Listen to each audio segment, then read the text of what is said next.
Deus. Queridos irmãos, recebam a paz do Senhor. Amém. Estou muito honrado, irmãos, pelo privilégio de estar participando desta conferência de avivamento e reforma espiritual. Quero louvar a Deus por este privilégio de estar com vocês ontem e hoje, e agradecer ao pastor Arival por essa deferência em poder ocupar este púlpito para trazer uma palavra para os irmãos. Há uma palavra, irmãos, que o Senhor colocou em meu coração, e eu quero, assim, com muito respeito, temor e tremor, compartilhar essa palavra com os irmãos. Eu coloquei como título: arrependimento pressuposto para que a glória do Senhor se manifeste. O nosso texto está no livro do profeta Isaías, capítulo 40, do profeta Isaías, versículos 3, 4 e 5.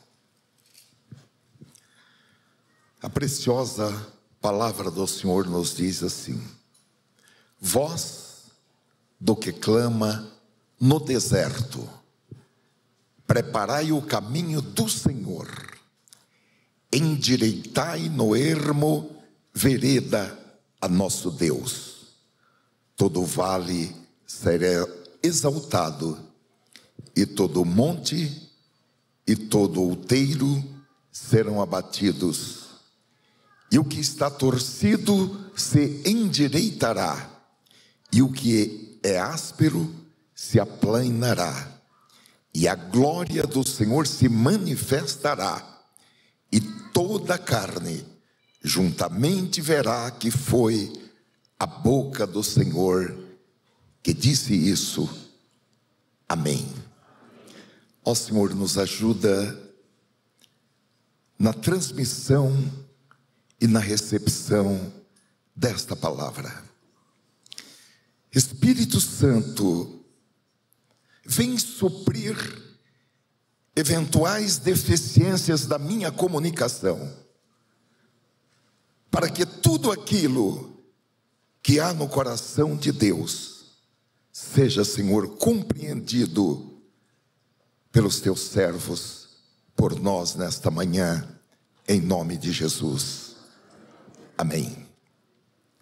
Queridos irmãos, no texto que nós acabamos de ler, o tempo do exílio na Babilônia estava prestes a ser completado, e o Senhor estava prestes a reconduzir o seu povo ao país, à sua terra, através do deserto, sem caminho, da mesma forma como ele os havia conduzido do Egito para a terra prometida, a terra de milagres, a terra da promessa.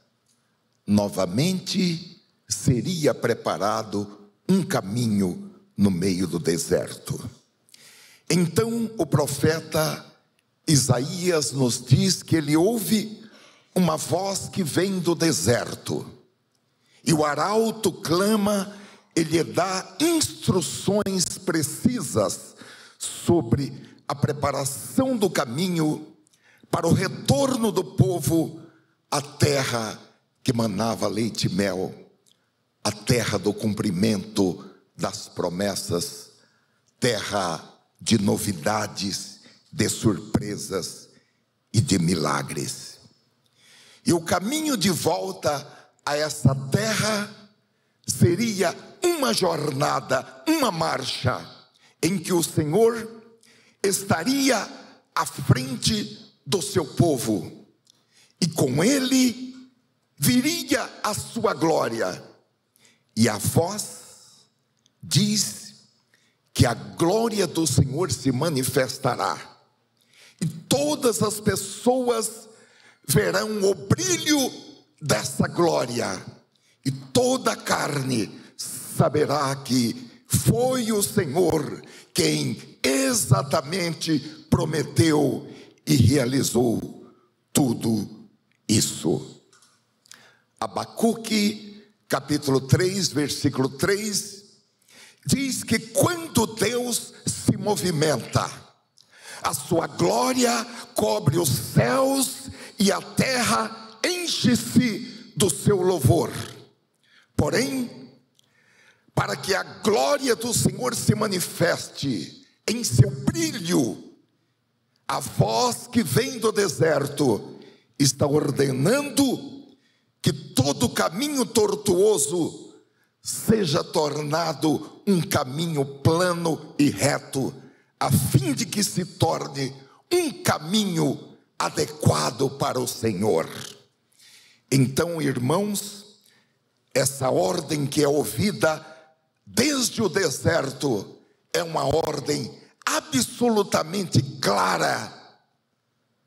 Façam pontes, aterrem os vales, nivelem os montes, passem o arado no chão duro, alisem os sulcos, removam as pedras, cortem as plantas espinhosas, arranquem as raízes de amargura, preparem a terra, o que está torcido deve ser endireitado, e o que é áspero deve ser aplainado.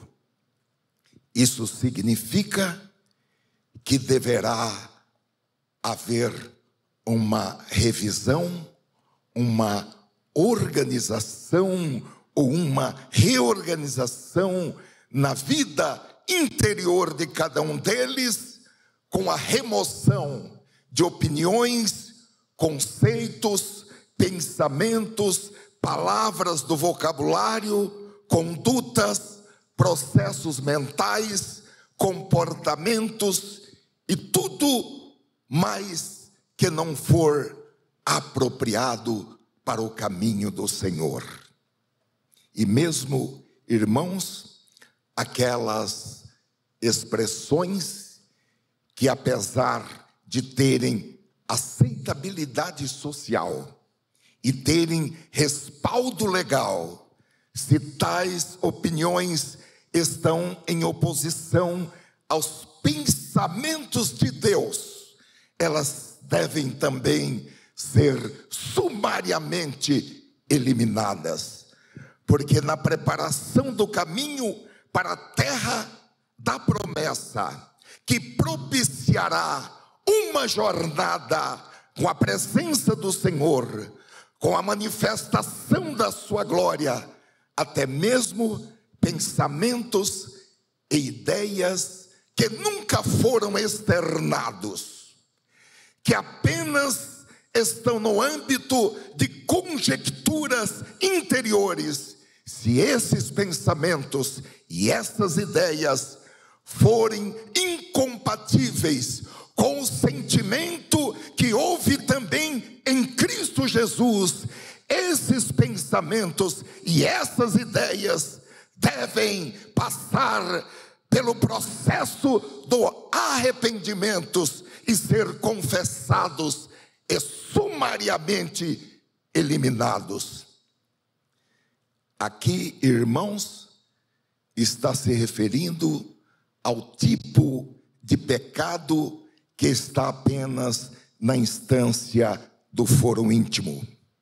Eles não chamam a atenção porque são pecados ocultos, são pecados que estão no foro íntimo, eles não são vistos pelos outros, somente quem os cometeu, às vezes, e o Espírito Santo é que sabem que eles existiram.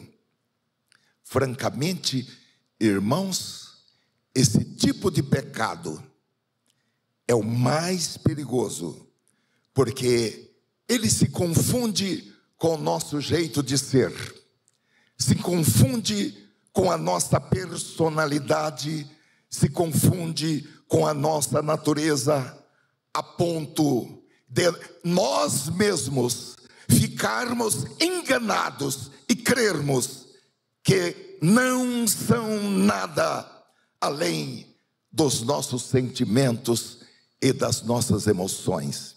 São pecados, mas nós raciocinamos que é apenas uma expressão dos nossos sentimentos e das nossas emoções.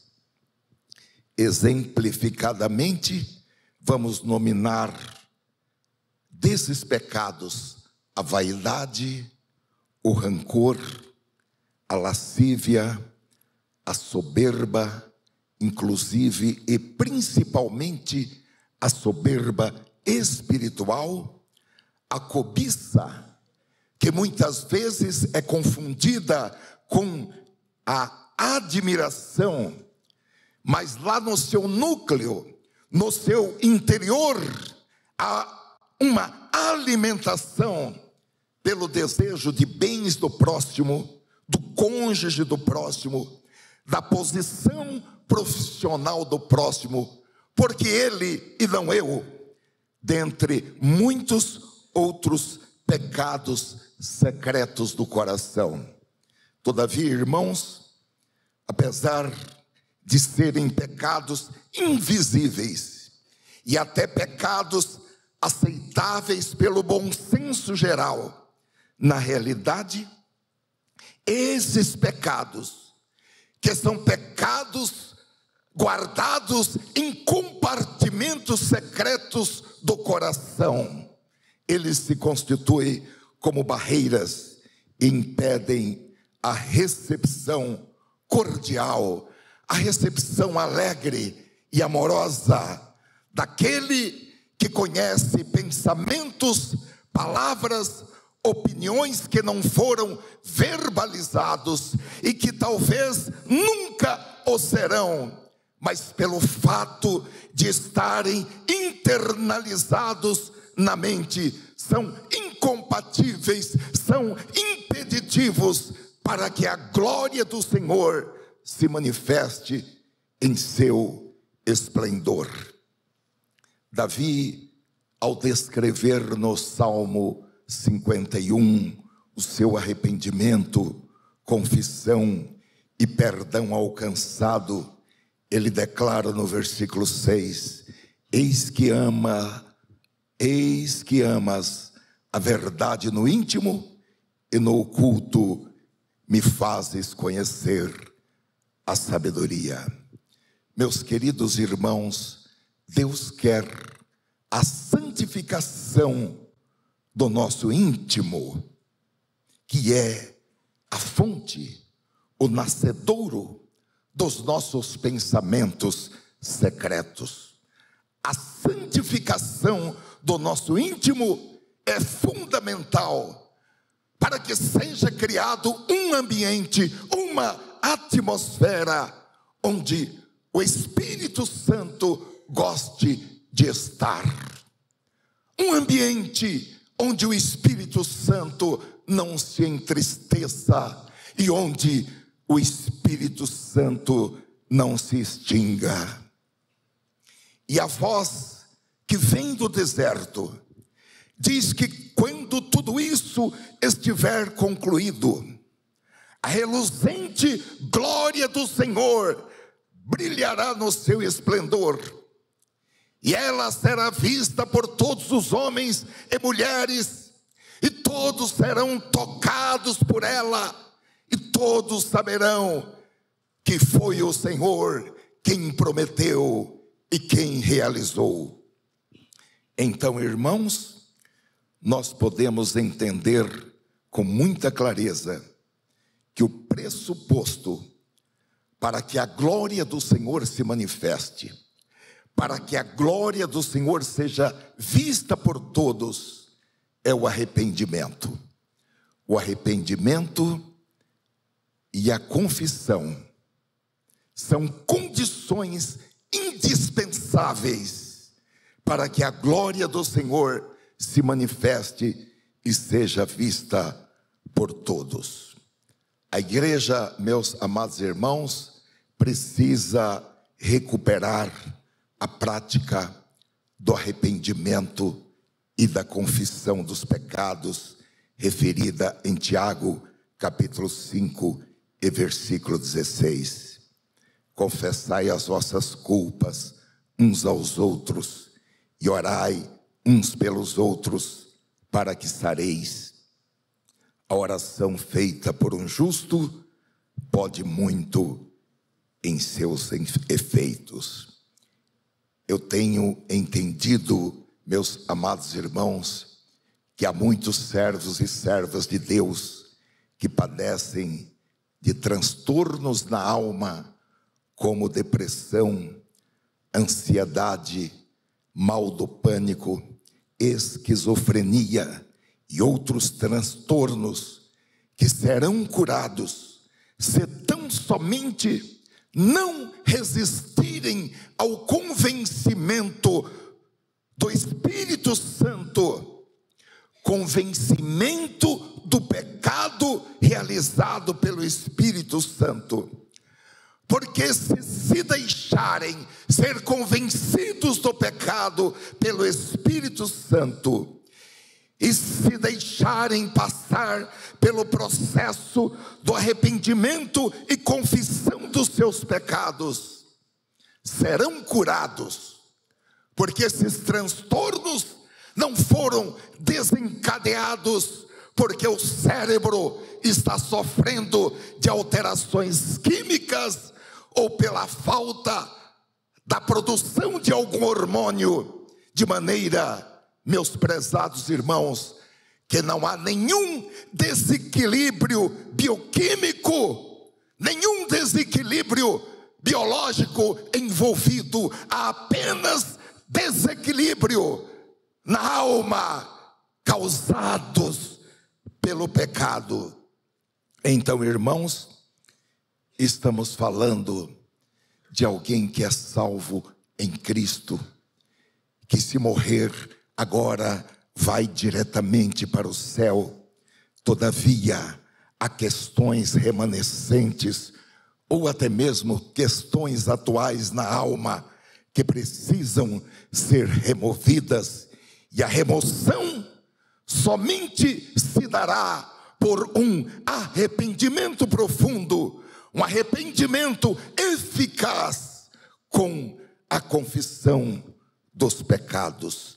Nos lembra a palavra de Hebreus capítulo 3, versículo 7. Portanto, como diz o Espírito Santo, se ouvirdes hoje a sua voz, não endureçais o seu coração, como na provocação, no dia da tentação no deserto. Deixe essa palavra hoje descer ao seu coração. Deixa ela entrar na sua alma, entrar na sua corrente sanguínea, e você será curado da alma e do corpo pelo poder da palavra de Deus. Agora, irmãos, há aqui um complicador, e como o pastor Arival tem muitos companheiros aqui que são ministros da palavra de Deus e também líderes e conselheiros, eu gostaria de dizer o seguinte: muitos membros de igreja não confiam que o seu pastor ou seu conselheiro vai manter o segredo sobre algo que poderia ser revelado a ele. Temem que o pastor ou o conselheiro conte para a esposa para as amigas para os maridos, e os maridos para os amigos, E meus amados irmãos, isso tem sido um complicador muito grande. Por muitos anos, eu mantive um trabalho de aconselhamento pastoral pela internet.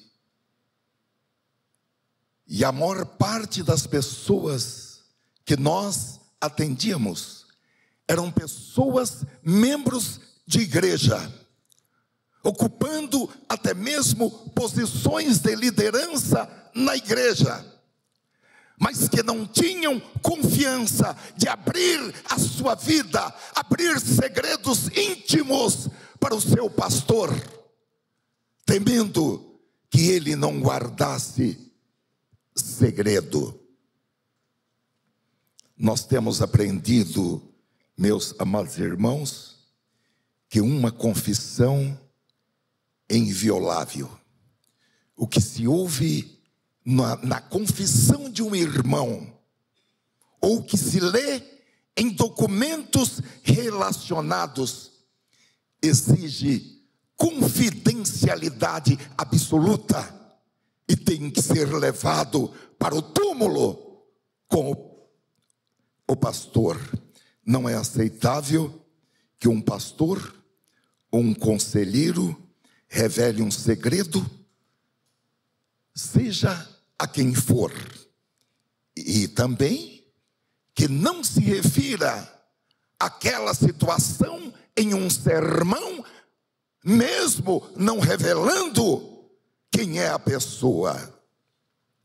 Meus queridos irmãos, na lei brasileira, no artigo 154 do Código Penal brasileiro, diz que a quebra de sigilo é punível com multa e até detenção de 3 meses a 1 ano.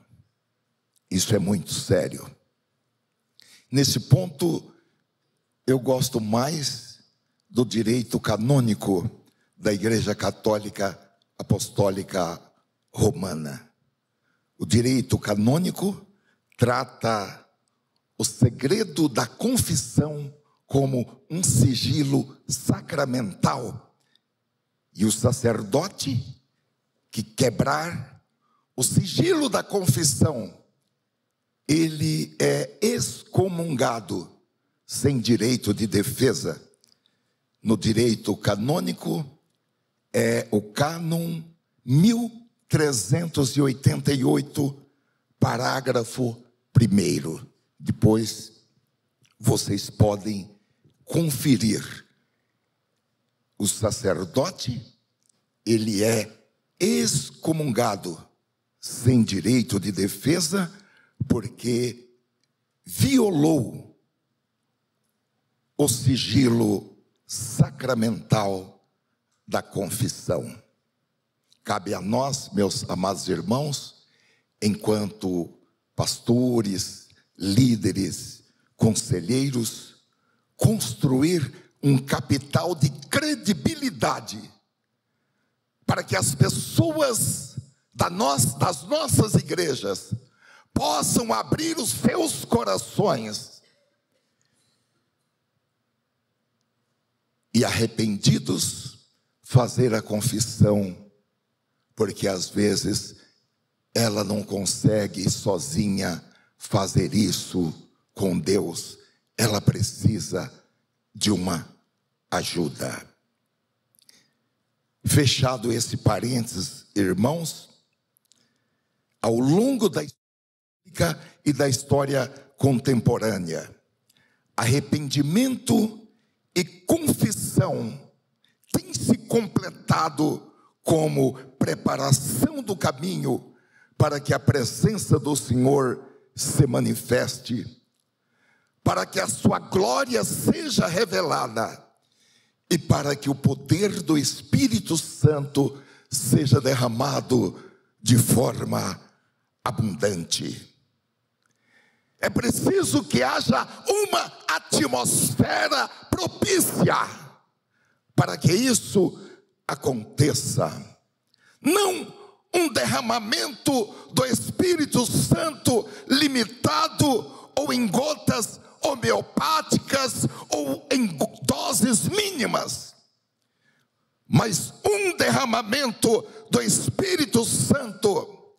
na expressão de Jesus em João capítulo 7 e versículo 39, como rios de água viva, fluindo do interior e jorrando do coração, pelo agir do Espírito Santo no interior.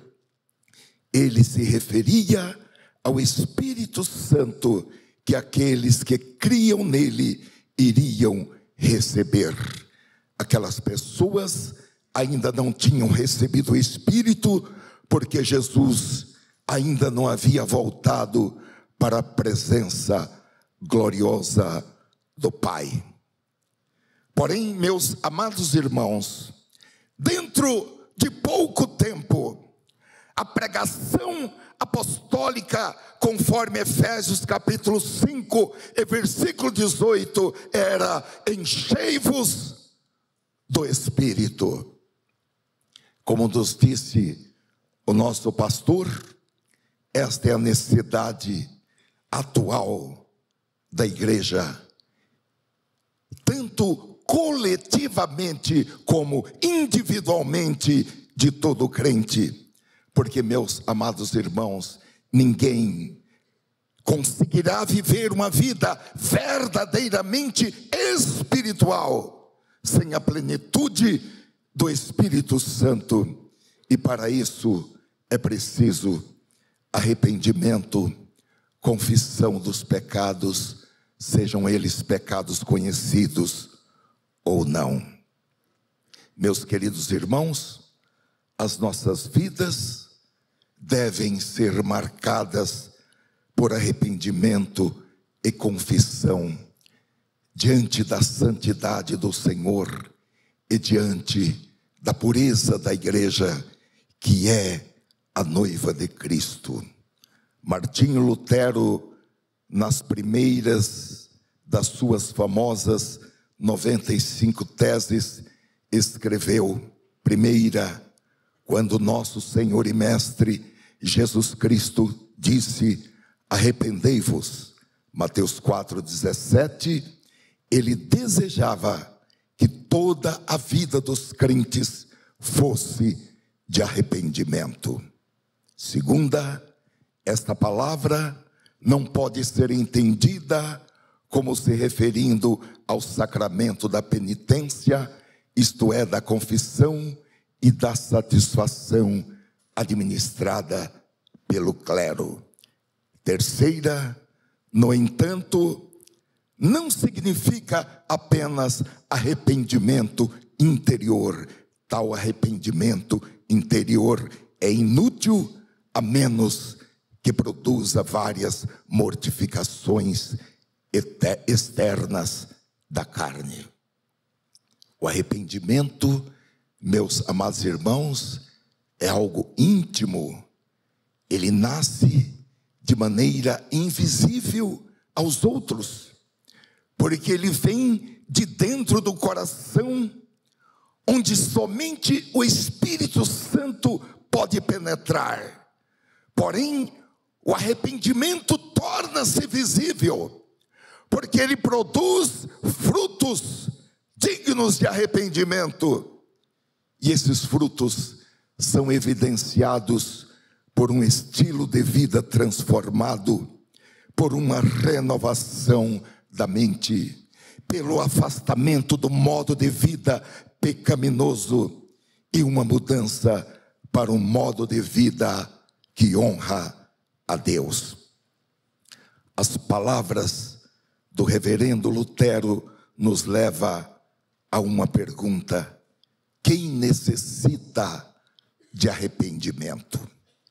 Pelas Escrituras, nós identificamos duas classes de pessoas que precisam de arrependimento, e o Espírito Santo nos chama a atenção pela palavra para essas duas classes.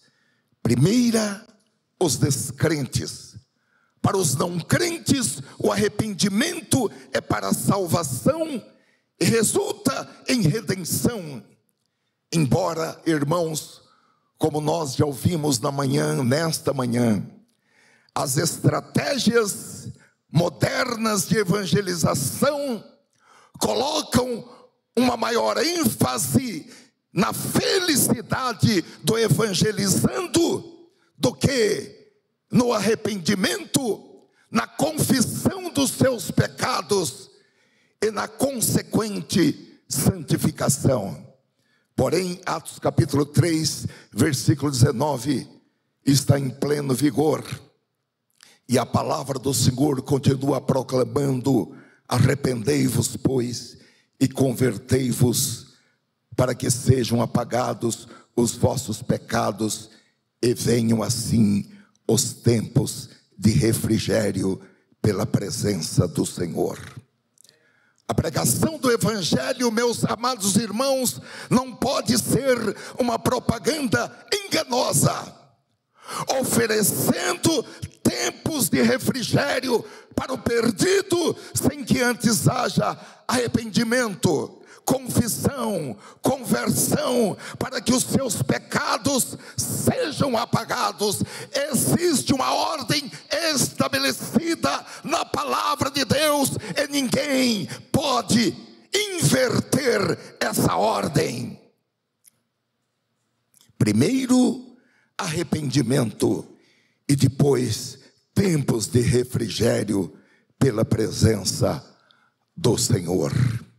E nós, meus amados irmãos, seja na pregação do Evangelho publicamente, seja na evangelização pessoal, nós não podemos tentar dourar a pílula e apresentar o Evangelho de Jesus de forma invertida.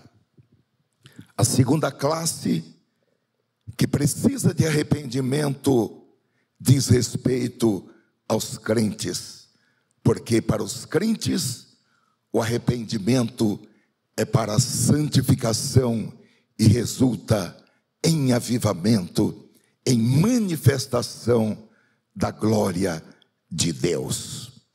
Quando nós olhamos, irmãos, para o chamado do Senhor Jesus, para 4 das 7 igrejas do Apocalipse, o chamado do Senhor Jesus para aquelas igrejas foi um chamado ao arrependimento.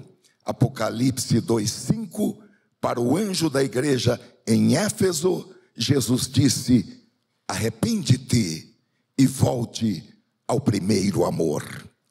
Para o anjo da igreja em Pérgamo, Apocalipse 2:16, diante da sua leniência, da sua tolerância com o pecado no meio da igreja, Jesus disse: arrepende-te, pois quando não, em breve virei a ti, e contra eles batalharei com a espada da minha boca. Para o anjo da igreja em Sardes, Apocalipse capítulo 3, versículo 3, diante das suas obras que se mostravam imperfeitas diante de Deus, Jesus disse: lembra-te, pois, do que tens recebido e ouvido, e guarda-o, e arrepende-te. E para o anjo da igreja na Laodiceia, Apocalipse capítulo 3, versículo 15, que era um pastor e uma igreja, digamos, politicamente corretos, porque eles diziam ok para todas as situações socialmente aceitas, mesmo que fossem ofensivas à santidade de Deus e à pureza da igreja. Jesus disse: eu sei as tuas obras, que nem és frio nem quente. Tomara que foras frio ou quente, assim porque és morno e não és frio nem quente, vomitar-te-ei da minha boca. Eu repreendo e castigo a todos quanto amo. Sê, pois, zeloso e arrepende-te. Então, meus queridos irmãos, as nossas vidas como homens e mulheres de Deus devem ser marcadas por quebrantamento e por arrependimento diante da santidade do Senhor e diante da pureza da igreja. Há no livro de Joel, capítulo 1 e versículo 13, um momento em que Deus chama uma nação inteira à conversão, e começou pelos sacerdotes, e a palavra do Senhor veio ao profeta Joel de uma forma dramática. Versículo 13: cingi-vos de saco e lamentai-vos, sacerdote, uivai, ministros do altar, entrai e passai a noite, vestidos de saco, ministros do nosso Deus, porque foi cortada da casa do vosso Deus a oferta de cereais e libação. Santificai um jejum, convocai uma assembleia solene, congregai os anciãos e todos os moradores da terra na casa do Senhor vosso Deus, e clamai ao Senhor. Agora, meus amados irmãos, o Senhor disse, e há de ser, que depois de realizado esse processo de arrependimento, confissão e conversão, será liberada sobre toda a nação uma bênção de proporção gigantesca, uma bênção que culminaria com um avivamento que seria marcado pelo derramar do Espírito Santo sobre toda a carne. Esta permanece, meus amados irmãos, a maior necessidade das nações. Enganam-se os políticos, antropólogos, sociólogos, economistas, religiosos, que pensam que a maior ou as maiores necessidades do mundo são alimentação, água potável, saneamento, saúde, educação, habitação, igualdade de gênero, proteção ao meio ambiente, desenvolvimento econômico, porque a maior necessidade do mundo é o avivamento. O avivamento é a única coisa que pode salvar essa geração. O pecado tem uma ação deletéria, devastadora, na vida de qualquer nação, na vida de qualquer família, na vida de qualquer igreja. Homens, mulheres, brancos, negros, amarelos, grandes, pequenos, ricos, pobres, pessoas da elite, pessoas das classes mais baixas, na estratificação social, todos precisam arrepender-se dos seus pecados e colocar a sua fé em Cristo, para que haja mudanças concretas. Até então nós teremos pseudo-mudanças, mudanças transitórias, mudanças fakes.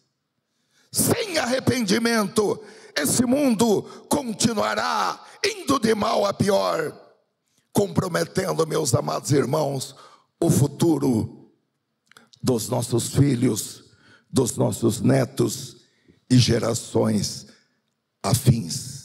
Agora, meus amados irmãos, quando crentes e igrejas de uma nação se voltam para Deus em arrependimento, em confissão, Deus promete ouvir, perdoar, sarar a terra, e isso resulta em bênçãos para todo o país.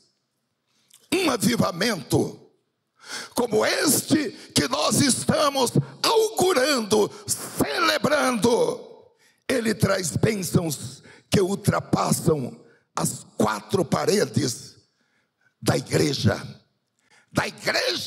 e da igreja brasileira, porque eu creio que nós ainda vamos testemunhar o resultado dessa sexta conferência de avivamento e reforma espiritual. E meus amados irmãos, quem é responsável por isso? É a igreja, e somente a igreja. Porque os governos não trabalham com arrependimento. Os partidos políticos, as universidades, as instituições não trabalham com arrependimento e santidade. As políticas públicas não trazem santidade e nem trazem transformação interior. Os sistemas humanos trabalham com experimentos de capitalismo, de socialismo, de comunismo, de ensaios de democracia e de outras ideologias, e também, meus amados irmãos, com a velha política legada pelo Império Romano de pão e circo para anestesiar as classes economicamente menos favorecidas. O exemplo é atual.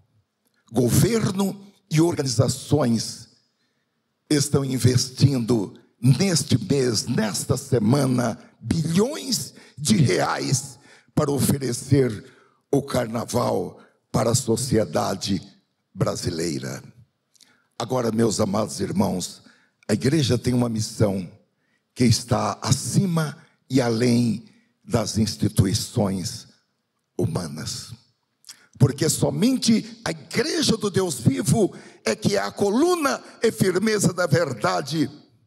A igreja trabalha com arrependimento, confissão, conversão, santificação. E como nós já ouvimos nesta manhã, somente você e eu é que temos a palavra da reconciliação e o ministério da reconciliação.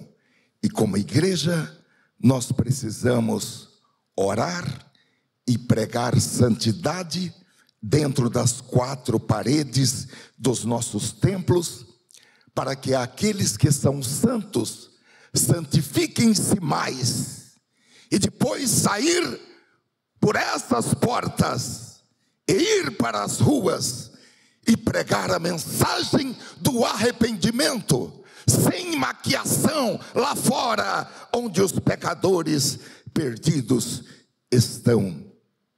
E essa palavra, irmãos, pregada com a unção do Espírito Santo, ela será como o martelo que esmiuça a penha e vai gerar temor de Deus.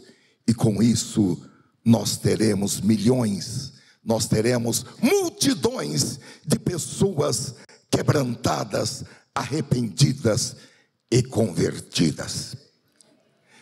O Senhor nos reuniu aqui para esta conferência, para que nós sejamos cheios do Espírito Santo, cheios do Espírito Santo, e possamos sair daqui no poder do Espírito Santo, pregando a sua palavra, que trará quebrantamento, arrependimento e conversão. Meus queridos irmãos, Deus não mudou. A sua glória continua fluindo por meio de todos aqueles que estiverem alinhados ao seu propósito, alinhados ao seu plano, alinhados à sua palavra.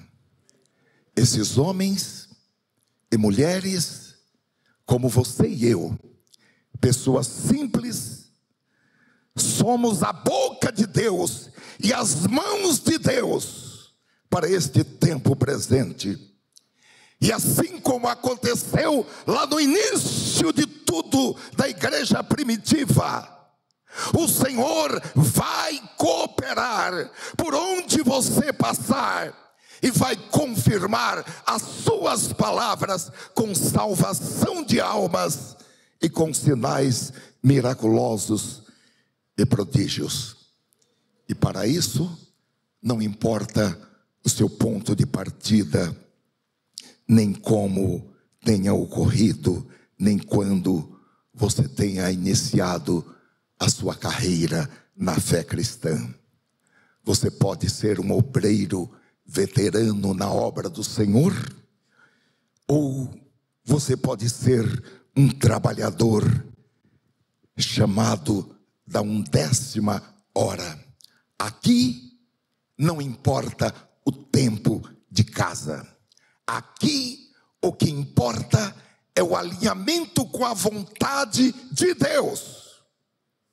E a única, irmãos, condição para que você e eu sejamos vasos usados nas mãos de Deus é que estejamos alinhados com a vontade de Deus, nem 1 milímetro à direita e nem 1 milímetro à esquerda. Para que isso aconteça com essa precisão, irmãos, Isaías capítulo 30, versículo 1, diz: e os teus ouvidos ouvirão a palavra do que está por detrás de ti, dizendo: este é o caminho, andai nele, sem vos desviardes, nem para a direita e nem para a esquerda. A verdade, irmãos, a realidade é que Deus está agindo. A realidade é que Deus está agindo sobre tudo e sobre todos e sobre todas as coisas, para que a sua glória se manifeste por meio dos seus servos, aos quais Deus diz que Ele faz deles labaredas de fogo. Labaredas de fogo. Aqui é fogo por dentro para a santificação e fogo por fora para a manifestação da glória de Deus.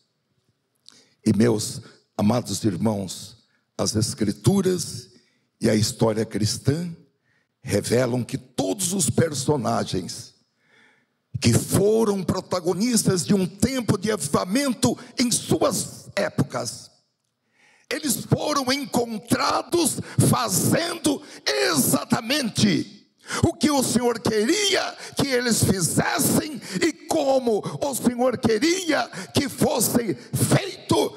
Eles não foram desobedientes à visão celestial, eles obedeceram à visão que Deus lhes deu.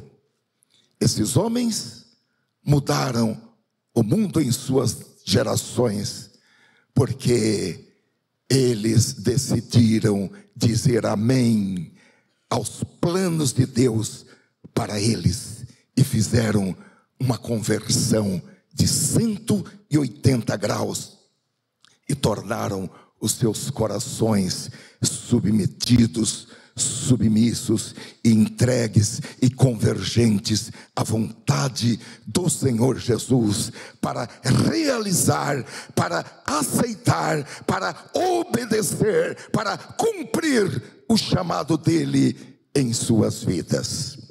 Meus queridos irmãos, este é o tempo que o Senhor está levantando trabalhadores para a sua seara, trabalhadores para a sua vinha, porque os campos estão preparados, os campos estão brancos para a ceifa, e a colheita, meus amados irmãos, se mostra uma colheita abundante, e a vontade do Senhor é que seja colhido até o último rabisco da vindima.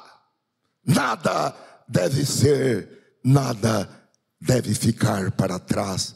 Então, nós somos convidados para trabalhar em parceria com o Espírito Santo, preparando o caminho para a vinda do Senhor Jesus. Porém, não é possível realizar esse trabalho sem arrependimento, sem revisão, sem reorganização. E quando isso acontecer, a glória do Senhor vai se manifestar. Não estranhe se você passar e a sua sombra curar os doentes. Não estranhe quando você pregar e a sua pregação entrar no interior dos ossos, na medula dos ossos de uma pessoa acometida por uma paralisia, e o Senhor levantar esta pessoa da paralisia. Não estranhe se a sua pregação impactar multidões. Olha, irmãos, eu estou desde 1991 como pastor da Assembleia de Deus, e como os irmãos sabem, a Assembleia de Deus ora muito assim nos cultos por cura divina, e pessoalmente eu já vi Deus realizando muitos milagres.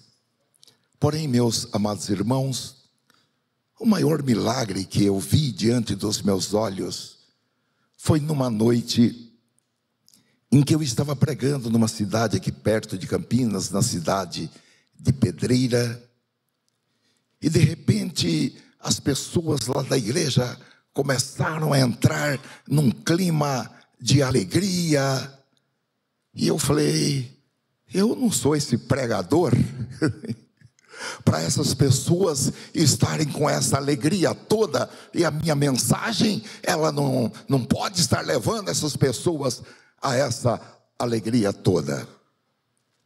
Sabe o que aconteceu, irmãos?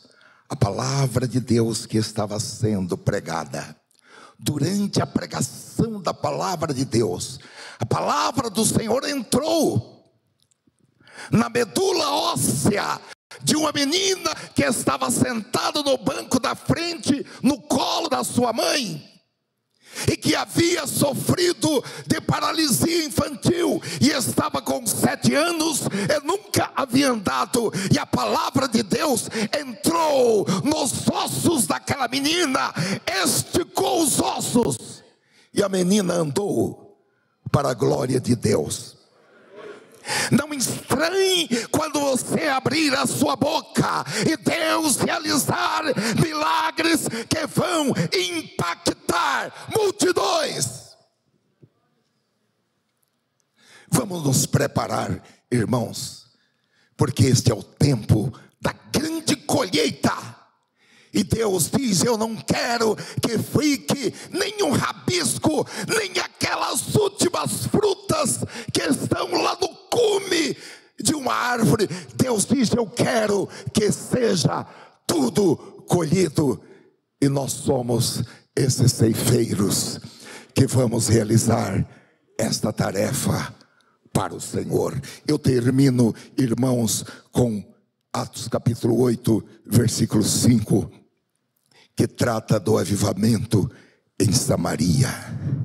E descendo Felipe à cidade de Samaria, lhes pregava a Cristo, e as multidões unanimemente prestavam atenção ao que Felipe dizia, porque ouviam e viam os sinais que ele fazia, pois que os espíritos imundos saíam de muitos que os tinham, clamando em alta voz, e muitos paralíticos e coxos eram curados, e havia grande alegria naquela cidade.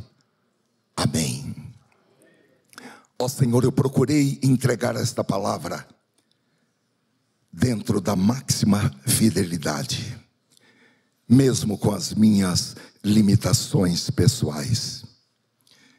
Mas eu quero pedir, Senhor, que as minhas palavras, verbos, interjeições sejam esquecidos, mas que as palavras que foram provenientes do teu trono, que essas palavras continuem em ebulição no interior de cada pessoa, no interior de cada um de nós, e que ela seja, Senhor, um divisor de águas, de sorte que haja o antes e o depois, para a tua glória.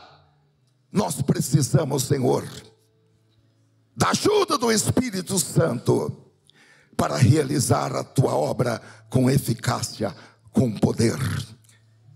Enche-nos, ajuda-nos, dá-nos, Senhor, a revelação, para que nós caminhemos 24 horas na tua vontade, 24 horas conectados com o Espírito Santo, em nome de Jesus Cristo.